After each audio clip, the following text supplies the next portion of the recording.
E alienação. Pode começar a fumar agora. Ó,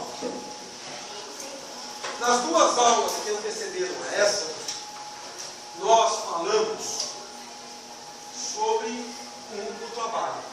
É isso ou não? É. Depois eu postei um vídeo no grupo para vocês fazerem um trabalho que deveria estar pronto hoje, mas não está. É isso ou não? É. Mas que vai estar pronto na próxima aula. É isso ou não? É. Isso agora já não podemos ser vocês aí. Pô, ele pode levar. Eu vejo que é. Você quer que dizer? Não. Vamos lá dessa foto.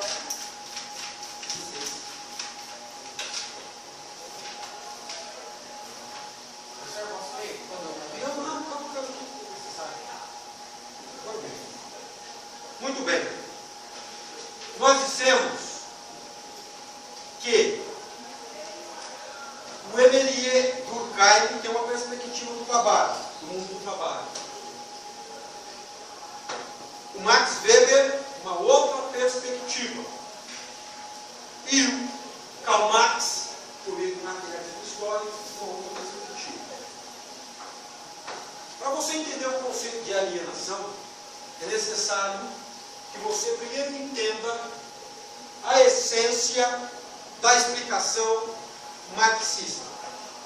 Um parênteses aí, se você não estiver entendendo o que eu estou explicando agora, ou os conceitos que eu estou usando, eu sugiro a você que anote aí no caderno, porque eu tenho o hábito de, assim que termino um raciocínio, eu dou uma pequena pausa e aí você aproveita para perguntar, beleza?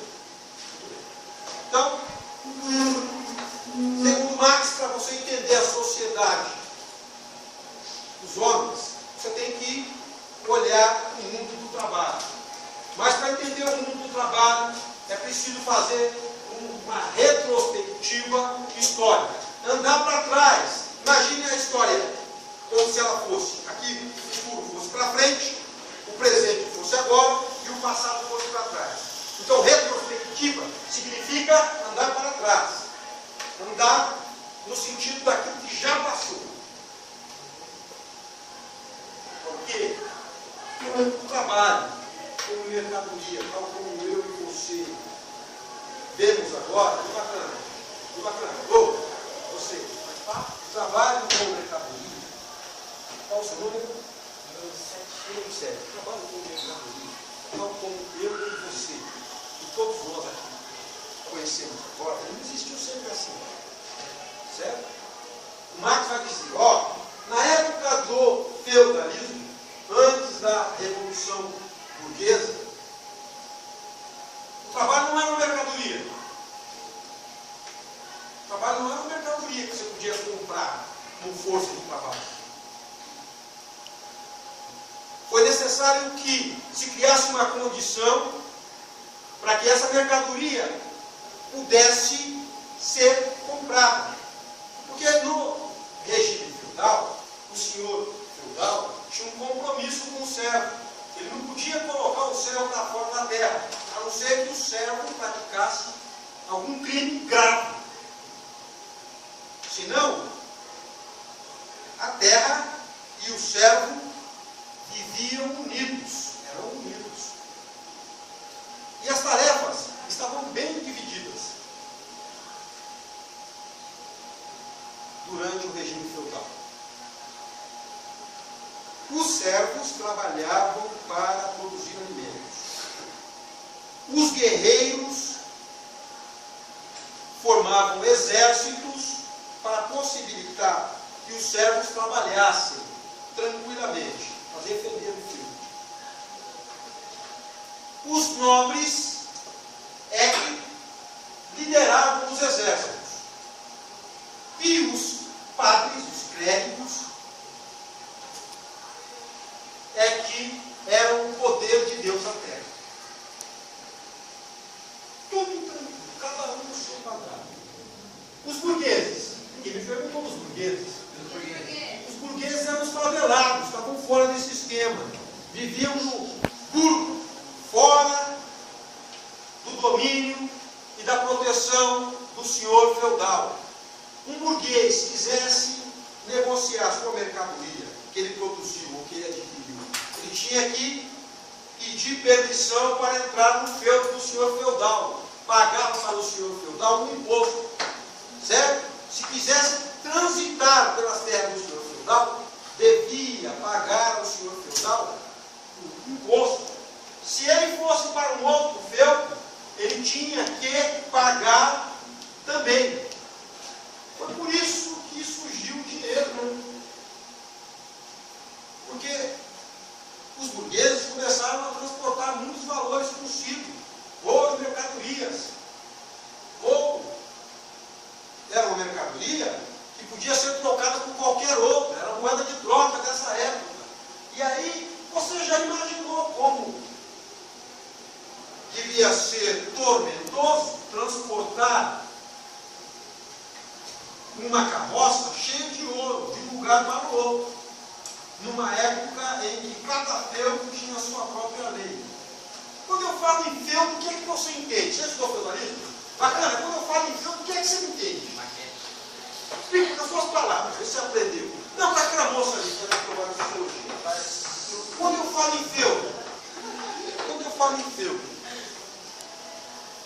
o que é que você entende? O que é feudo? Eu lembro de senhores feudais, que eram proprietários de terras, que tinham os servos, que plantavam nas terras dos senhores feudais, que eles produziam alimento e eles tinham que tirar uma porcentagem daquele alimento que eles escolheram, colheu para... Não precisa mais, é isso mesmo. Ó, mas tem um elemento muito importante que você não revelou aí, mas que eu vou dizer aqui, você nunca mais vai esquecer. Beleza? Quando você pensar em feudo, você pensa num estado. Quando você pensa em feudo, você pensa em um país, porque o senhor feudal é que fazia a lei do feudo. Cada feudo tinha sua própria lei. Houve uma época na Europa em que o senhor feudal tinha direito de dormir num lugar que hoje é chamado da Inglaterra. Os reinos, os países surgiram depois. Nesse lugar, que hoje é a Irlanda, os senhores feudais, principalmente daquela região, criaram uma lei dentro de seus feudos, que qualquer um dos servos ou dos vassalos que casasse na primeira noite era dele. Ele ia desvirginar. Você queria casar lá, bacana? Eu sou o senhor feudal, a primeira noite é minha. Você tinha que levar a sua lá para dormir comigo. E matava. Lei. Ô, escandalizei você? Anota aí, pesquisa e vê se eu estou mentindo. Quando eu falar em feudo, a partir de agora, quando você ouvir a palavra feudo, saiba que feudo é um mini país, com regras próprias, com leis próprias, e o servo não podia sair de um feudo para ir para o outro. Então, transportar valores num lugar desse era bastante complicado. Num ambiente assim, não se podia, as pessoas não eram livres para comprar e vender, não existia o trabalho, uma força de trabalho. Você concorda comigo? Tal como essa que nós vemos hoje. Concorda comigo ou não? Por que você concorda? É só porque eu estou falando? Só explica. Não, na minha não é do Marx. Você acha que ele tem razão? Se o cara não é livre, como é que ele vai vender a força de trabalho dele? Ele está ligado ao feudo, por um compromisso de honra com o senhor feudal, de um para com o outro, de lealdade. Então Marx diz, primeiro, teve que haver a Revolução Burguesa, porque aí, aqueles interesses que eram dos favelados, dos burgueses, depois que eles tomaram o poder, passou a ser o interesse de toda a sociedade. O Estado deixou de ser laico. Não era mais a força religiosa católica da Igreja do Papa que mandava no mundo. O Estado se tornou laico. O homem passou a ser senhor de si mesmo. Os reis passaram a criar os reis e dizer: ó, agora aqui a lei sou eu. Muito bem. Vamos continuar. Ó.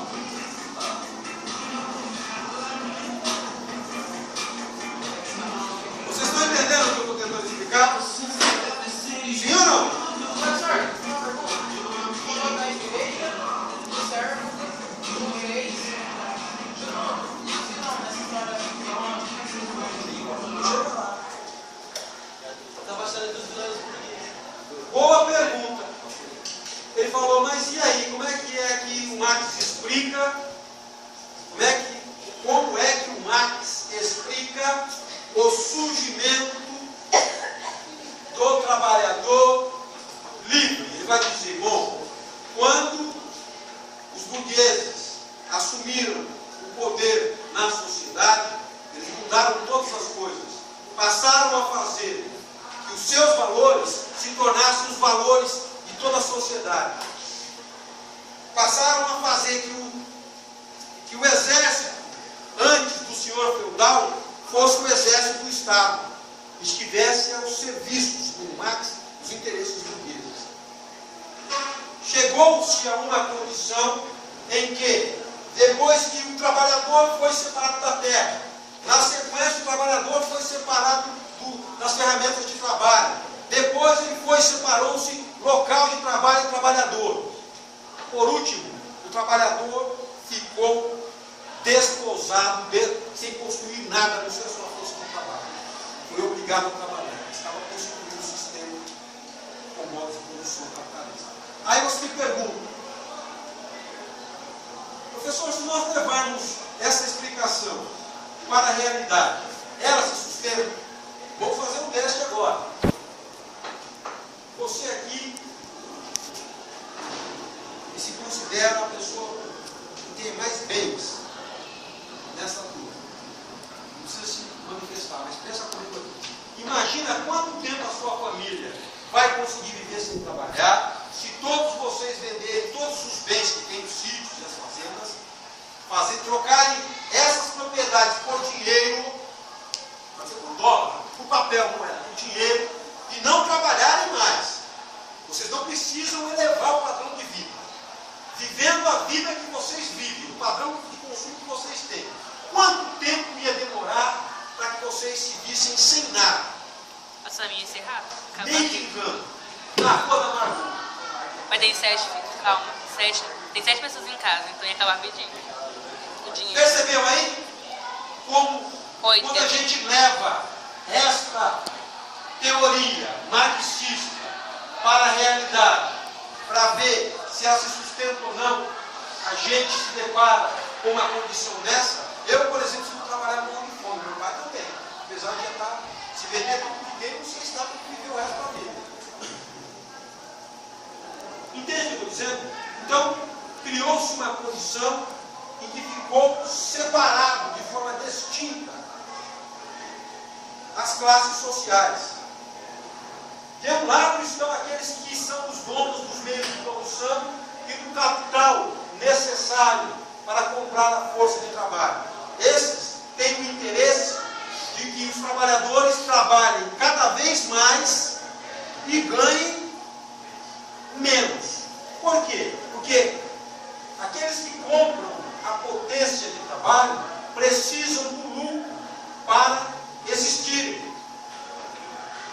Não é que o capitalista seja um sujeito que queira ver o mal da sociedade. Não é isso. É isso que eu estou explicando aqui, partindo da teoria marxista.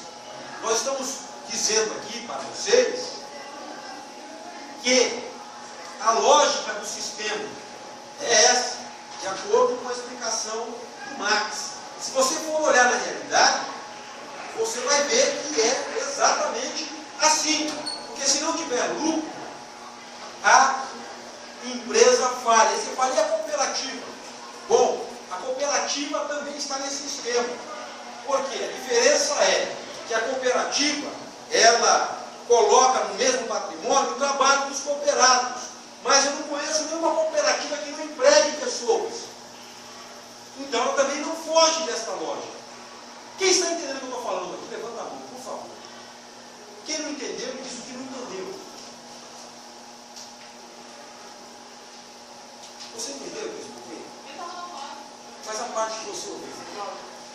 Muito professor, eu ouvi.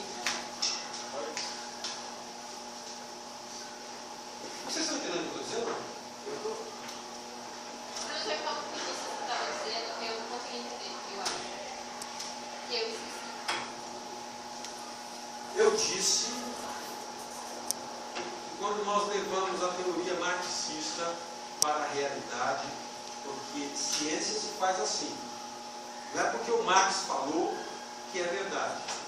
Não é porque o Emile Durkheim falou que é verdade. A verdade surge da confirmação com a realidade. Qual realidade? Da relação social que os homens contraem quando fazem a vida acontecer. Certo?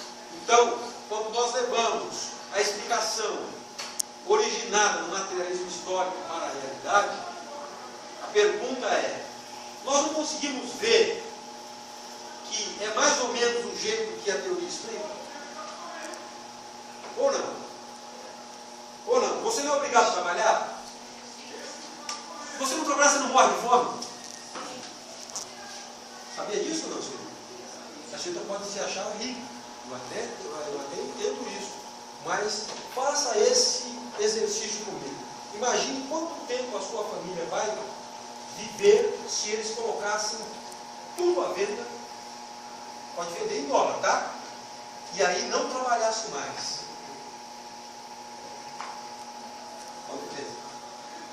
Não trabalhar, não trabalhar. É viver com o dinheiro, não aplicar, não viver. Pode fazer até um pouquinho, mas você não vai trabalhar mais. Quanto tempo? Não, que seja 10 anos. Mas está vendo como você precisa trabalhar? Senão você morre de fome? Essa é a lógica do sistema. Agora pergunta para mim: existe gente nesse mundo que pode viver sem trabalhar? Existe.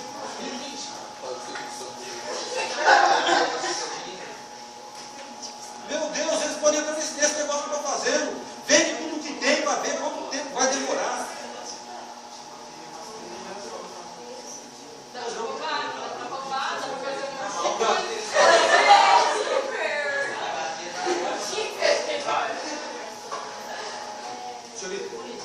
O dia que a senhora montar uma quadrilha, ou qualquer um de nós aqui montar uma quadrilha, para ameaçar gente como, pensa um cara rico aí, Silvio Santos, vai ser o último empreendimento que a senhora vai fazer, que a quadrilha fará. Como aconteceu com aquele cara que sequestrou o Silvio Santos. Pergunta para mim, sabe onde ele está? Mas dá pra. Deixa eu ver. Dá pra pedir esmola também. Mas não trabalha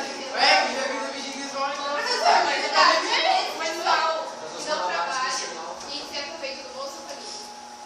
Ah, mas o Bolsa Família é uns 50 reais. Não, depende da. Vamos abordar esse tema em uma outra aula. Mas, ó, o importante dessa aula é o conceito de alienação. Está vendo como é as coisas? Esse processo, Marx tem razão novamente, faz com que o trabalhador seja incapaz de enxergar essa exploração que ele sofre, exploração de sua força de trabalho, exploração política que motivou uma pergunta como essa que a colega fez. Não é uma pergunta maldosa, mas é uma pergunta surgida pela incapacidade, pela alienação que incapacita o indivíduo de ver os laços, que são laços históricos, que são construções humanas, que fizeram com que as coisas chegassem a essa condição. Não estou dizendo a você que foi um processo histórico. O trabalho não é produzido coletivamente. Se é produzido coletivamente, significa que eu participo também, direto ou indiretamente, ou não? Sim ou não? Ah, não participa. Bom, e se eu compro a mercadoria, eu estou participando com um sistema, com um esquema, ou não? Pode perguntar. Tipo assim, tem caso que a pessoa é rica, tem o seu carro, tem sua casa dele mesmo. Aí eu tive uma vez que estava mexendo no YouTube, eu vi um vídeo, o cara, tipo assim, saía de casa, tipo, uma mansão, pegava o carro dele, aí pegava, tipo assim, estacionava de um lado, se trocava de roupa e ia no meio da dele pedir dinheiro pros outros. Mas a pessoa é rica. O cara sou eu. Pode ser um caso à parte. Não, você tá no jornal já isso. Já tá no jornal. Ó, senhores, atenção aqui. É justamente isso que a teoria marxista busca revelar. É justamente isso que a teoria marxista está revelando, trazendo à tona dessas relações. Ó, o trabalhador, depois desse processo, passou a enxergar como valor seu, um valor que era de uma classe da qual ele não faz parte. Porque o trabalhador é assalariado, não é burguês, ele não é dono dos meios de produção. Mas por meio da escola, da igreja, ele aprendeu a ter valores que não são seus, como se seus fossem. Com relação ao Bolsa Família, por exemplo. O trabalho não é coletivo? É ou não? Nesse trabalho coletivo, vou perguntar para você. Você acha que só trabalhar faz você melhorar de vida, resolve o seu problema?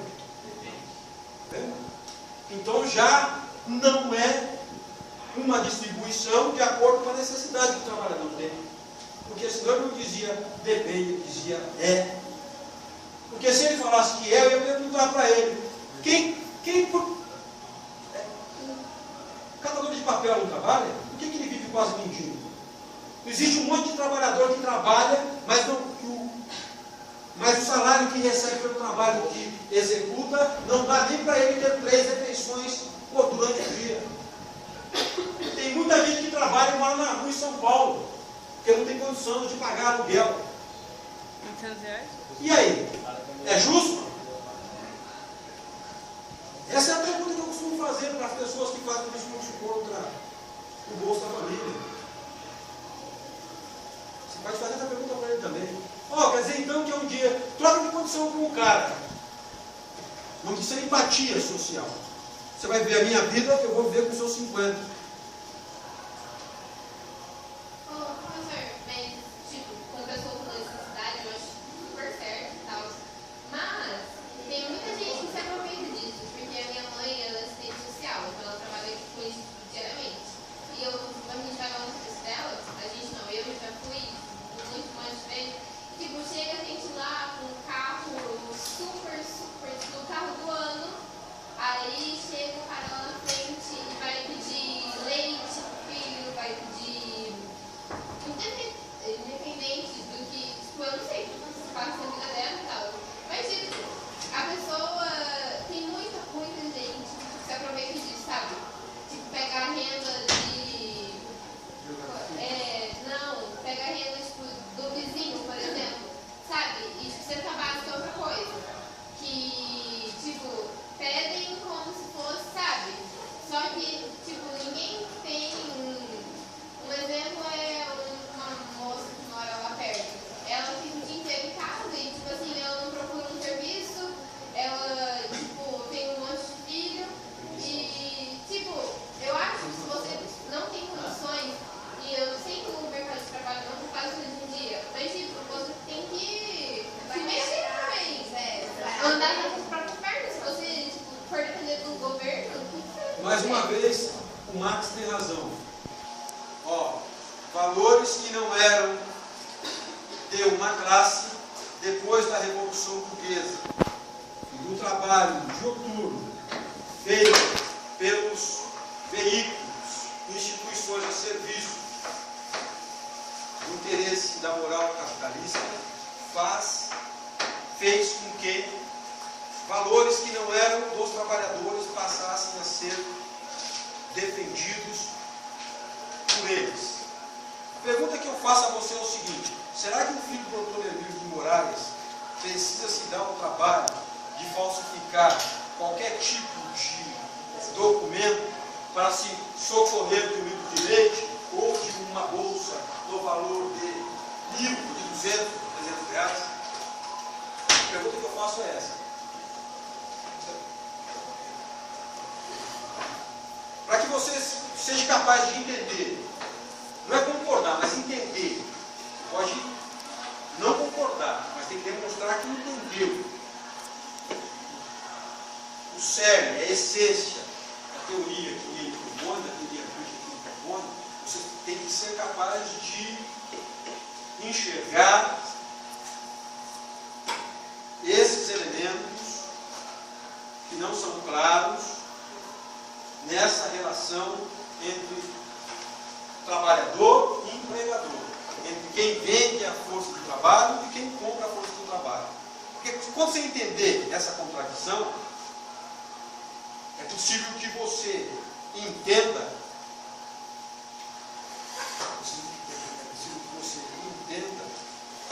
as consequências políticas disso. Certo? Então, é o seguinte, é um óculos que você tem que usar para conseguir a nota. Mas, conforme eu disse, essa não é a única explicação. Porque você pode ir pela linha weberiana, ou pode ir pela linha weberiana. O que a colega está falando aqui. Bom, de acordo com o Weber, você pode, você entender a sociedade, tem que ver a ação dos indivíduos. Olha só, nós temos que analisar as ações que os indivíduos tomam. A ética protestante que trouxe o espírito capitalista a esse mundo. E esse mundo não é melhor? Agora, essa ética, por meio desse espírito, é o espírito dessa sociedade capitalista, que enxerga a presença de Deus na vida daqueles que são bem-sucedidos. Se os outros não conseguiram, como eu consegui, chegar aonde eu estou, problema deles. Beleza? É uma maneira de explicar também. Agora, o meu objetivo aqui, senhores, não é defender de forma política este ou aquele autor. É apresentar as explicações aos senhores, os fundamentos teóricos aos senhores. Cada um deve ser capaz, na medida dos seus valores, de realizar uma reflexão, certo? E fazer a escolha política que achar melhor. Ok? Para o Marx, o problema da alienação é um problema gerado pelo lucro. Porque o lucro, na verdade, é um trabalho que não é pago, de acordo com o Marx. Hã? Do esforço que vai dizer o tanto que sabe. Eu acho que é mais a função. Não é tipo, assim, o seu esforço, você futuro. Eu acho que é mais. Eu acho que depende. Por exemplo, uma pessoa que pega, ela faz muito esforço para ganhar pouco. Isso eu acho que depende. Tipo, a pessoa sofrendo, você não tem oportunidade de estudar, de trabalhar, ajudar os pais, principalmente porque era bastante sítio fazendo essas coisas. Aí nem tinha oportunidade de trabalhar, de estudar. Aí hoje em dia não tem isso. Tudo bem, hoje em dia pode escolher, mas estudar e tal. Essas são as questões. E se esforçava para trabalhar. Essas são as questões que essas teorias suscitam. O que é certo, o que é errado, depende da perspectiva teórica que você estiver se utilizando para analisar a problemática. Beleza? Vamos realizar a leitura. Quem quer ler? Bem alto aí, por favor.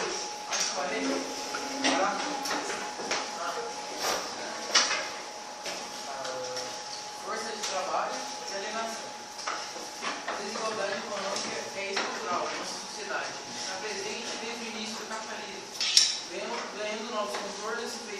estruturada conjunto histórico. Vimos no item 1 que essas desigualdades em relação com os meios de produção. Na formação do capitalismo, classes sociais Atenção! se estruturaram e com base nelas estruturou-se também uma forma de ver e consumir. Essa divisão estabeleceu algumas relações entre aqueles que têm os meios de produção e os que não têm. Segundo Marx, essa relação não é apenas uma relação econômica. A divisão entre classes sociais impõe formas de vida bem específicas. Por exemplo, o acesso aos transportes das classes trabalhadoras não é o mesmo que o das classes capitalistas. Segura aí. Se nós levarmos isso para a realidade, será que o Marx tem razão? Quem é que tem dúvida disso aqui? Levanta a mão. Que tem diferença do transporte dos patrões e dos empregados. Alguém tem dúvida disso? É óbvio que enquanto o patrão está lá ainda. Não, algumas coisas não são óbvias para todo mundo. E à medida que você for estudando, você vai ver que você vai se distanciando muito das pessoas de senso comum. Porque alguma coisa que você consegue ver, vou dar um exemplo melhor, os outros não veem. Se eu fosse médico, eu poderia olhar para você e diagnosticar, por exemplo, uma doença que você tem e ela não vê. Concorda comigo ou não? Então, na medida que você for estudando, as coisas vão se revelando a você. Beleza? Continua.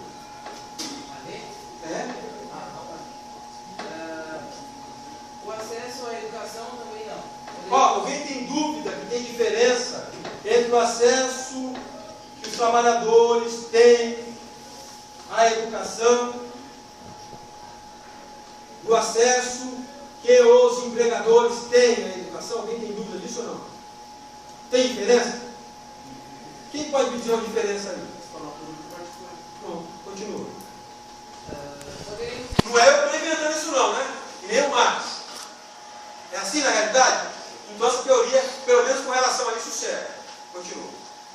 Poderíamos listar muitas outras diferenças em relação à saúde, habitação, consumo, lazer, etc. Assim, apesar das leis, regras e normas que garantem a igualdade entre as pessoas, as diferenças sociais significativas entre os indivíduos. Para Marx, essa questão é estrutural na sociedade de grupos de classe, uma sociedade capitalista.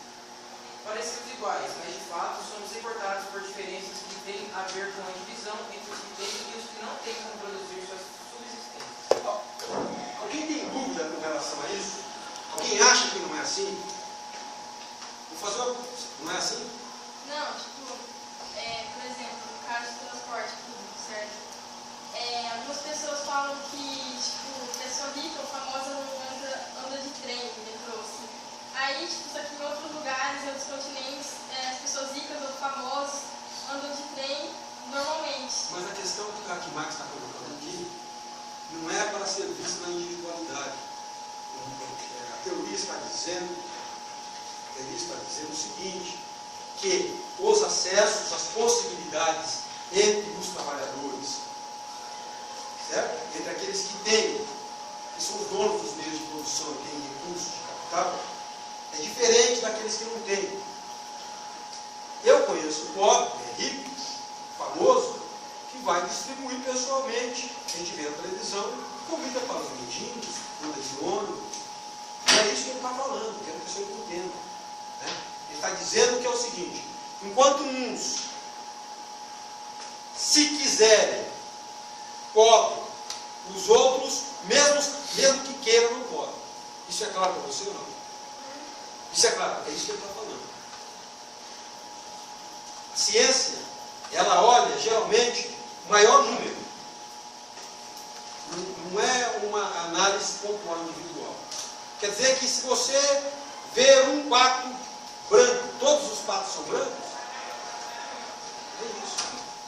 Beleza? Continua. Segundo Marx, a desigualdade social é fruto da divisão da sociedade dividida em classes. Aqueles que têm os meios de produção, dinheiro, prédio, capital, ações na bolsa, de valores, etc., como no trabalho daqueles que não têm esses questão se torna ainda mais complexa quando falamos em força de trabalho. Quando o capitalista paga pelas atividades desenvolvidas numa empresa ou indústria em um mês, o que ele está pagando?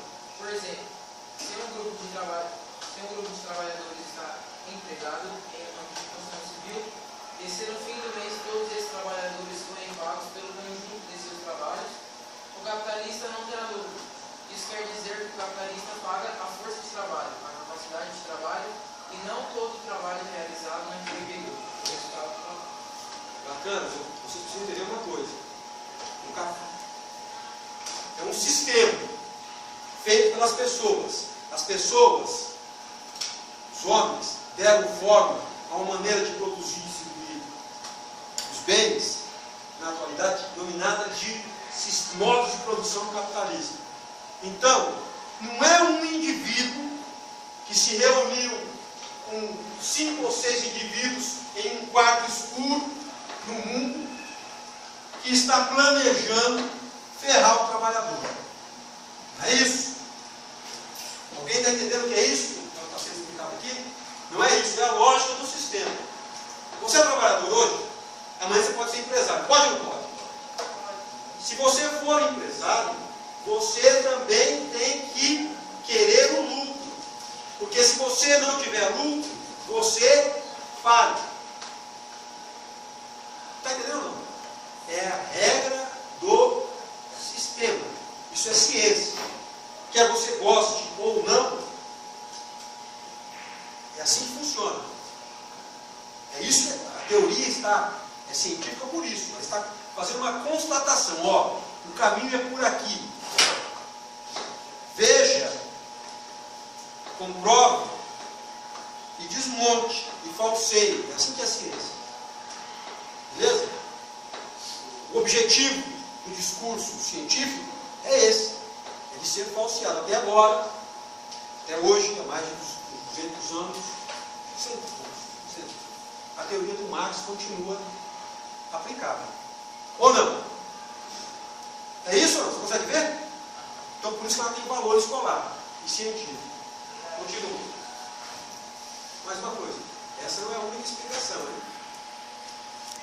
Se você for conversar com o capitalista, possivelmente ele vai usar a teoria durkheimiana para explicar a sociedade.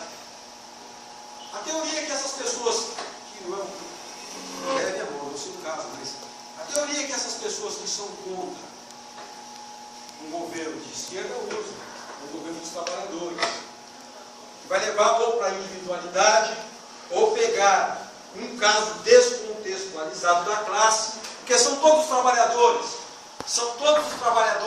que dão um golpe no Bolsa Família? Não. São? Não são. É a maioria dos trabalhadores? Também não. São alguns espertalhões. Como que se também não é verdade que haja espertalhões no meio dos empresários. Tem ou não tem? O camarada deu um golpe em mim. Mas isso aí é o seguinte, se você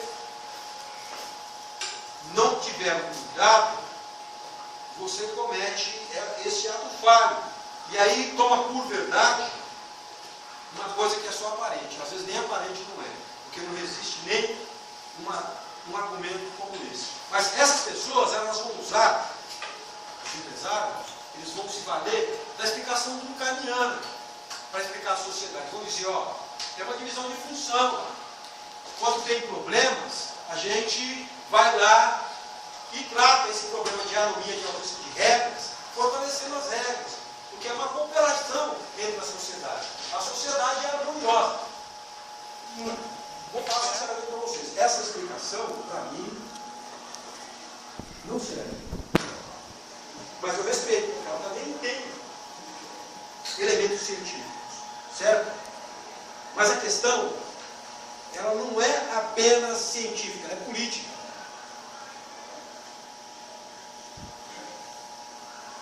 Para a manutenção desta sociedade, tem que haver trabalhadores pobres. Tem que haver pessoas dispostas a se colocar no mercado do trabalho para trabalhar para outras. Pois não. Tipo assim, não sei se tem a ver com isso, mas hoje passou no jornal, um homem assaltou uma mulher no centro que estava. Aí ele foi fazer entrevista pro jornalista, ele falou assim que ele só fazia isso por causa que ele era ex-presidiário e que ninguém dava, tipo assim, ninguém dava uma chance para ele arrumar um trabalho. Ó, uma outra questão que a gente pode até analisar de maneira sociológica, mas que não é o objetivo desta aula, são questões dessa natureza, né? Enfim. Mas o que ela se relaciona com essa aula em quê? Se relaciona com a desigualdade estrutural. Certo? Se você for olhar a situação dos delinquentes, na maioria das vezes, você vai descobrir que o cara é pobre, originário da classe de trabalhadores. Ó, não estou dizendo que não tem gente da elite na cadeia. É isso que eu estou dizendo? O que eu estou dizendo?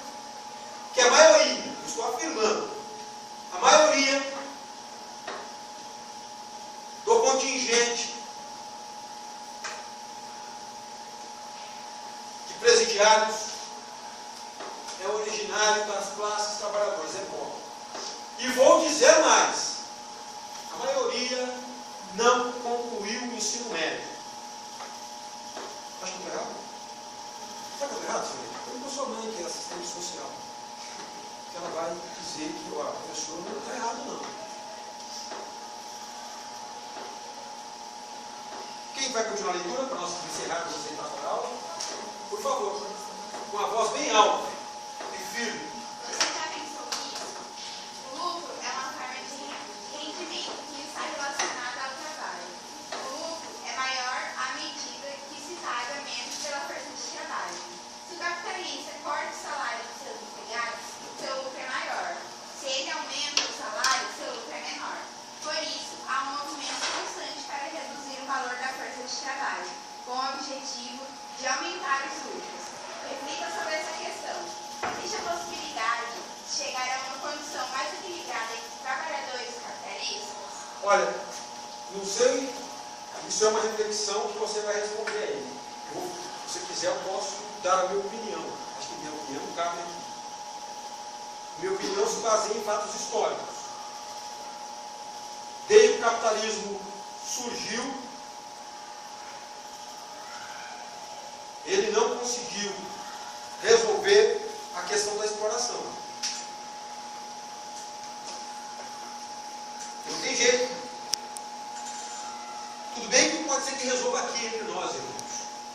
Mas nós temos que manter esse nosso status de vida. Nós vamos explorar lá, o fim de mercado. Entendeu? Resolvemos aqui na Finlândia. Entendeu? Mas esse recurso veio da onde? Esse lucro se concentrou aqui, veio de algum lugar, não veio? É a regra do sistema, não é? Resolvemos aqui, concentramos aqui, somos a superpotência. Aqui, num país chamado americano, ou num país chamado X, não tem problema de fome, não tem ninguém dormindo na rua. Um lugar hipotético que eu criei. Mas nós precisamos das nossas empresas gerando lucro nos lugares. É a lógica do sistema. Quem acha que eu estou errado, levanta a mão. Eu gostaria de dar.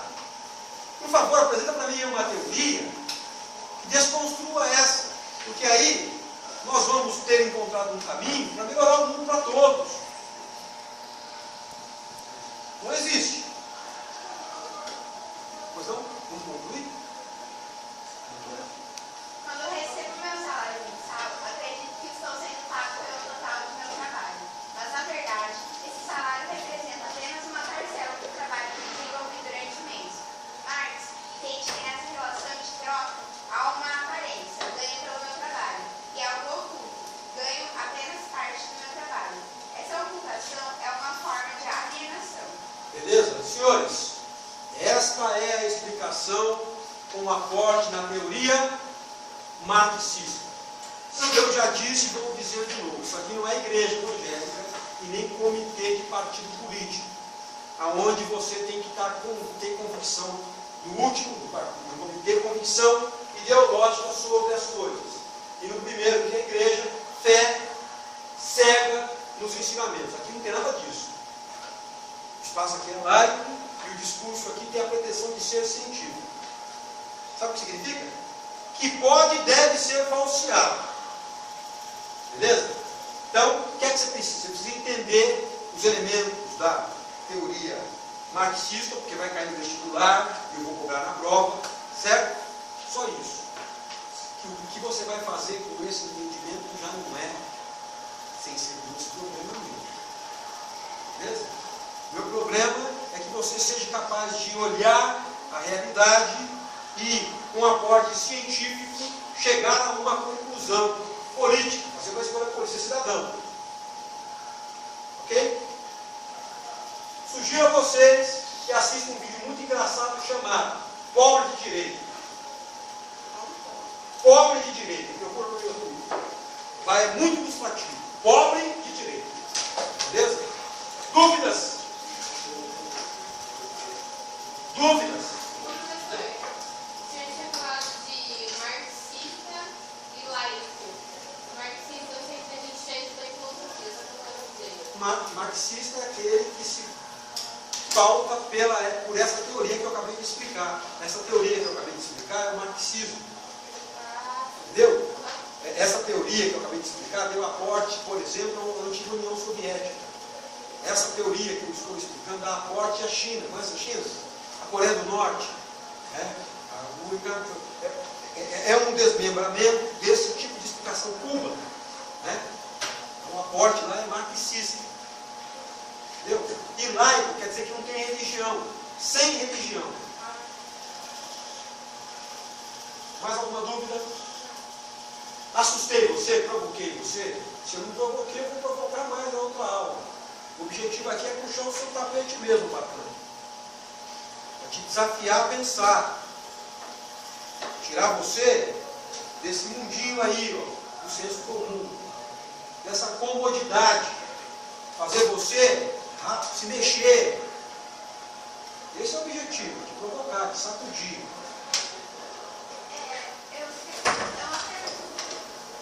O objetivo disso aqui que a gente leu, que você explicou, o que eles querem?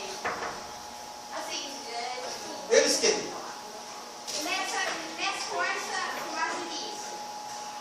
Eu não sei se não sei, porque eu estou tendo essa concepção agora, porque antes eu não pensava nisso. Então, assim, eu não sei se não posso me colocar, mas eu falo eles, mas quem pensa dessa forma? Afinal, o que eles querem? O objetivo do marxismo é questionar as relações no mundo com modos de produção capitalista. Relações de produção, relações políticas, relações ideológicas, relações jurídicas. É revelar toda a exploração e injustiça social que ocorre de maneira científica, motivada por essa forma de produzir e distribuir mercadorias. O objetivo é esse. O objetivo, nessa sala de aula do Brasil, é te habilitar o exercício da cidadania, para que você comece a encontrar problemas sociais onde você não via problema social, você achava que o problema era do outro, não era seu. Fazer você lutar por direitos, habilitar você a fazer isso que foi feito quando os alunos ocuparam a escola, a dizer, não, vocês não vão tirar esse benefício, porque um ou outro indivíduo foi por esse caminho que não devia ir. Antes de fazer isso, vocês tinham que se moralizar. E no Congresso aí? Quer dizer que vocês podem. E ninguém pode reduzir salário. Agora aqui, porque o cara arranjou um esquemazinho para pegar um leite lá, um benefíciozinho, quer dizer que a polícia não dá para resolver com esse sujeito. Por isso, então, nós vamos meter o pau no benefício inteiro. Quer dizer, então, porque tem um aluno ou outro que não estuda, nós vamos acabar com a escola pública. Eles fizeram em Goiás. É isso. Então vocês se posicionarem. Eu não estou dizendo que é isso nem aquilo. Você é capaz de falar, não é isso mesmo que eu quero. Esse é o objetivo da nossa sociologia. Não é formar sociólogo, é formar cidadão. Beleza? Isso que eu provoco vocês. E por isso que eu falei, o negócio aqui é sem o quê? Sem dó. Beleza? O negócio aqui é sem dó. Por quê? Por que está sem dó, professor? Ninguém perguntou. Tem que ser dó, professor. Por que qual a pressão que você está sendo sofrido? Oh, bacana. Eu teria que ter dó se eu fosse opressor, ou se eu não estivesse me dirigindo a sujeitos, a pessoas que são capazes de pensar por si mesmos. Vocês, se eram coitadinhos, o objetivo dessas aulas, dessa reflexão, é que você deixe de ser um coitadinho e se torne um cidadão. Da escola democrática. Né? Não é só sociologia, filosofia, história, língua portuguesa. O objetivo é esse. Entendeu? Porque coitadinho você coloca para trabalhar para você. Coitadinho tem que comer o que você dá. O seu cachorro é coitadinho, se ele não for de raça. Pois é, mas seu irmãozinho de estimação, tadinho. Dá para tratar a gente assim, cara? Por que se não for de raça? Porque é cachorro vira-lata, cachorro de pobre, querida. Você me obriga a falar as coisas. Cachorro vira-lata, cachorro de pobre. Entendeu? Tem cachorro que é tratado muito melhor do que eu, tem plano de saúde. Vai se operar nos Estados Unidos, você não sabia, não? São essas coisas que essa teoria quer revelar. A minha avó trabalhava numa casa que a mulher comprava frango, assim, eles são grandão para dar pro cachorro. Então, senhores, mais alguma questão? Dediquem, está encerrada essa etapa da aula.